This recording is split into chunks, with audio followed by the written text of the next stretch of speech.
Hey everyone, so in this video I'm going to walk you through how to construct this single crochet swatch.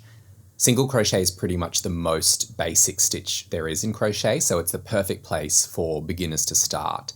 When I teach classes, I'll always work with new students to produce one of these small swatches before we move on to creating actual projects, just because it introduces you to the basics of how to form a stitch, how to hold the hook and yarn as you go, and although it will take a lot of subsequent practice, starts getting you used to maintaining an even tension while working, so your stitches come out looking nice and even and all the same size.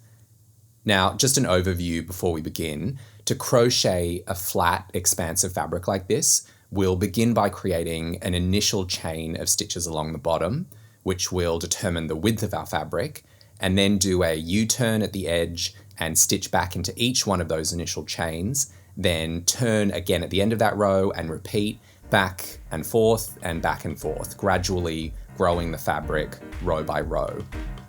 So with that being said, let's get started.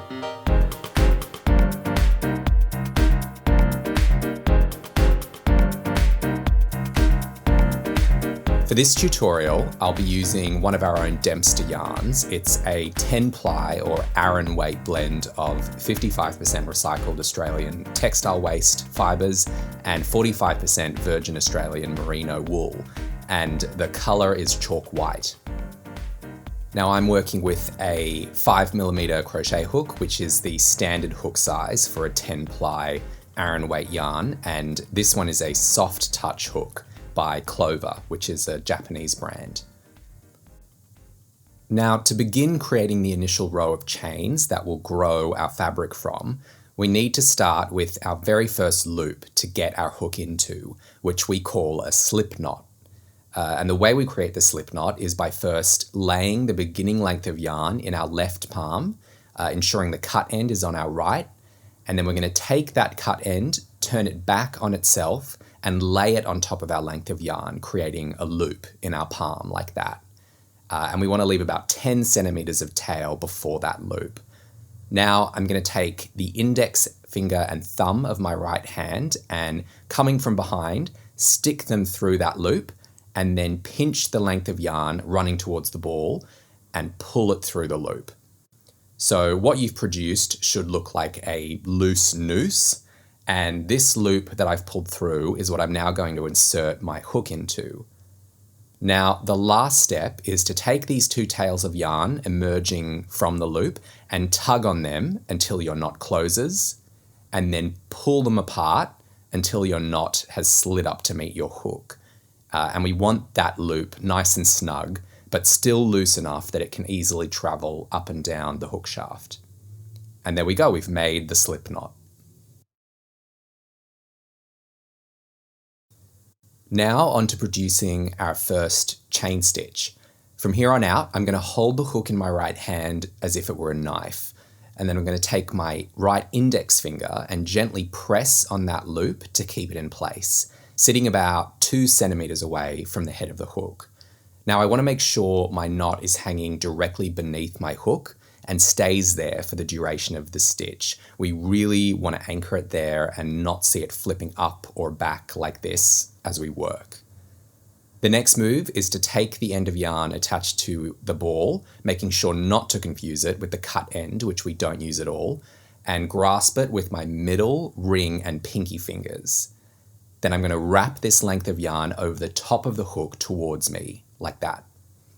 Now I'm going to hook my index finger underneath that yarn and then pinch the knot hanging from my hook with my index and thumb. And now for the final move of this stitch, we're going to release our right index finger from that loop, twist the hook so that its tip is facing downwards, and then in one fluid motion, I'm going to drag these loops towards the tip of my hook, snagging that wrapped yarn as I go, and then popping it through that first loop.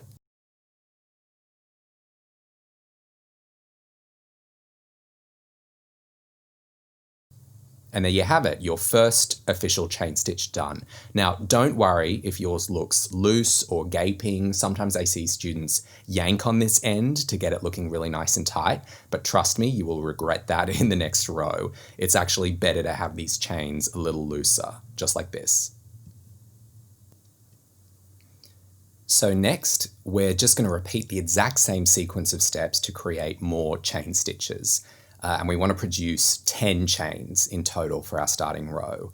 So here we go again, holding the hook like a knife, securing that active loop, and then we wrap, pinch, twist, and pop.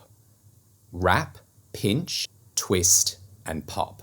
Wrap, pinch, twist, and pop.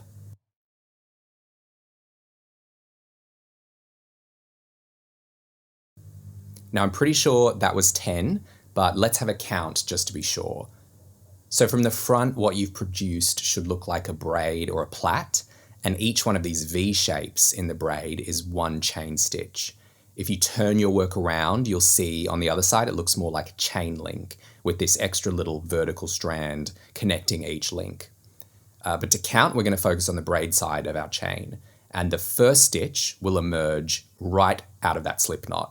Make sure you don't count the slip knot as a stitch. If the knot is a bit looser, it can sometimes look like one of these V's. So make sure it's nice and tight like this. So now let's count our stitches. 1, 2, 3, 4, 5, 6, 7, 8, 9, and 10. Great, right on target. The number of chain stitches we produce at this point will determine the width of our fabric, so it's important to get that number right. Now it's time to turn and start working back into each one of these stitches to create our next row. First off, we need to do one extra chain, which is called our turning chain. It doesn't get stitched into, but just gives us the slack that we need to step up to the next row. So if you look at your chains, the topmost stitch, or V, from which our active loop is emerging, that's the turning chain we've just made. So we're going to skip over that and instead work into the second chain in our sequence. And the way we're going to work through that is I'm going to take the head of my hook and harpoon it directly through the middle of that V, just picking up that left strand.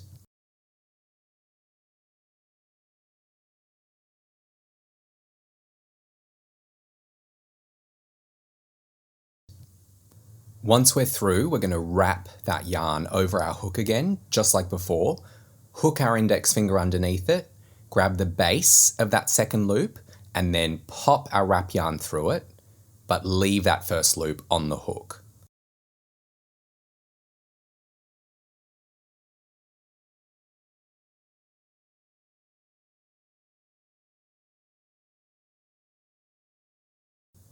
Now, to complete the stitch, once again, I wrap the yarn, index finger underneath it, and then grab at the base of both of those remaining loops. Really yank them down so that they're stretched open before pulling my wrapped yarn through both of them at the same time.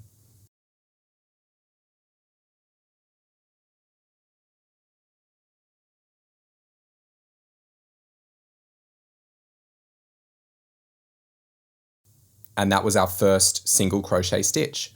A few more steps in there compared to the chain, but that's all we have to repeat now until we've worked through every stitch in this row. So on to the next. Now, this gaping hole here is the chain that we've just worked through, which is why it's pulled open like that. So now we want to move on to the next V in the sequence, which is this one right here. And again, I take the head of my hook and harpoon it right through the middle, picking up just that left strand, wrap on the other side, pull through one, wrap again, pull through two. Big gaping hole, and there's the next stitch. Harpoon through, wrap, pull through one, wrap, pull through two. And so on and so forth until we've reached the very last stitch of this row. So here we go. Harpoon, wrap, pull, wrap, pull through two. Harpoon, wrap, pull, pull through two.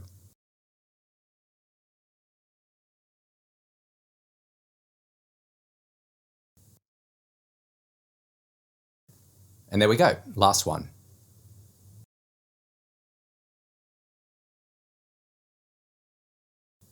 Now we do another turning chain,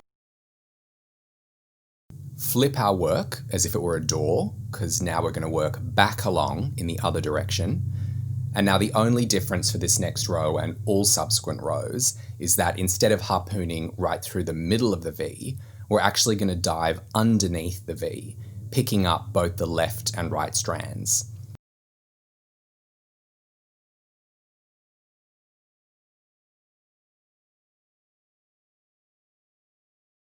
And from there, it's all the same. We wrap, pull through, wrap, and pull through the last two.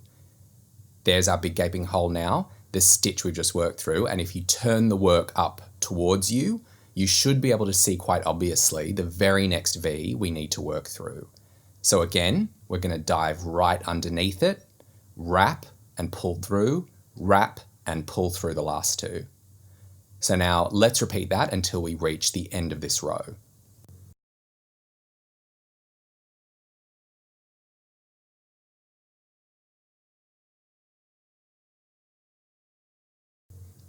Now the last stitch in this row you'll see is kind of melting off the edge, but make sure you work into this one as well. Although it may be a little tricky to get under because it's kind of stretching over the edge like that. If you're unsure whether you finished the full row, again, just count the V's. 1, 2, 3, 4, 5, 6, 7, 8, 9, 10, and that last one just tucking into that little bumper on the end. So in order to complete a full square of fabric, it'll take about 9 more of these rows, 11 in total, although that may differ depending on your tension at this point and how loose or dense your stitches are coming out. Regardless, there is no better way to develop an even tension than through practice, so let's keep working these rows and I'll meet you back here.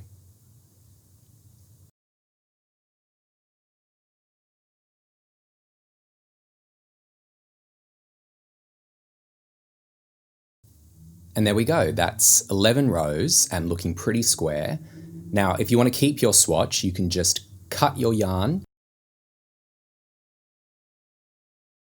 and do one last chain, but this time pull that end of yarn all the way through and then give it a real good yank so that that chain closes into a knot. Or if you want to salvage your yarn to use for something else, don't cut it, don't do that chain, just start yanking on that yarn and popping out stitches left and right. This is probably one of my favorite things about crochet. If you ever make a mistake or change your mind, it is so easy to take your work apart and try again. Anyway, thanks for joining me. If this was your first ever attempt at crochet, I hope it proved a useful introduction. If it was, you should now be pretty well equipped to try a few slightly more complicated stitches like double or treble crochet, try working in the round, and of course, move on to making your first actual crochet project. Thanks again, and see you next time.